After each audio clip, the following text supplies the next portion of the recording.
आप सबको जय मसीह की। आज तारीख है 13/8/2025 और हम सुबह का वचन पढ़ेंगे। हम पढ़ेंगे रोमियो की पुस्तक और उसका 13 अध्याय। हर एक व्यक्ति शासकीय अधिकारियों के अधीन रहे, क्योंकि कोई अधिकार ऐसा नहीं जो परमेश्वर की ओर से न हो, और जो अधिकार है वे परमेश्वर के ठहराए हुए हैं। इसलिए जो कोई अधिकार का विरोध करता है वह परमेश्वर की विधि का सामना करता है, और सामना करने वाला दंड पाएंगे, क्योंकि हाकिम अच्छे काम के नहीं परंतु बुरे काम के लिए डर का कारण है। अंत यदि तू हाकिम से निडर रहना चाहता है तो अच्छा काम कर, और उसकी ओर से तेरी सराहना होगी, क्योंकि वह तेरी भलाई के लिए परमेश्वर का सेवक है। परंतु यदि तू बुराई करे तो डर, क्योंकि वह तलवार व्यर्थ लिए हुए नहीं, और परमेश्वर का सेवक है कि उसके क्रोध के अनुसार बुरे काम करने वाले को दंड दे। इसलिए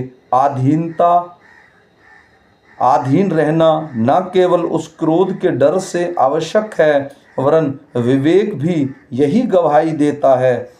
इसलिए कर भी दो, क्योंकि शासन करने वाले परमेश्वर के सेवक हैं और सदा इसी काम में लगे रहते हैं।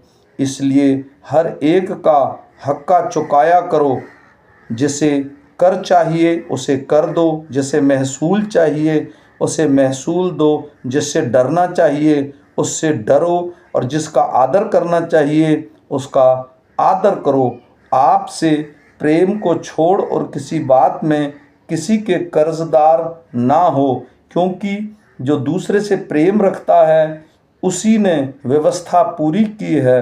क्योंकि यह है कि व्यभिचार न करना, हत्या न करना, चोरी न करना, लालच न करना, और इनको छोड़ और कोई भी आज्ञा हो तो सबका सारांश इस बात में पाया जाता है, अपने पड़ोसी से अपने समान प्रेम रख। अपने पड़ोसी की कुछ बुराई नहीं करता, इसलिए प्रेम रखना व्यवस्था को पूरा करना है।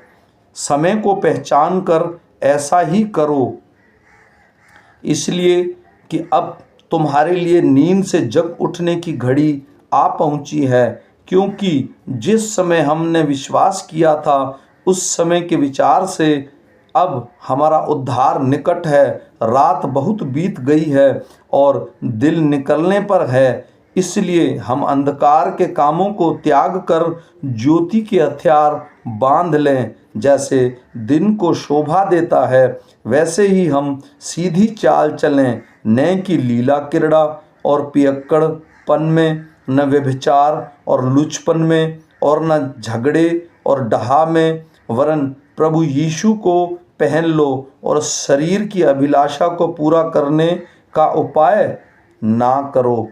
आमीन।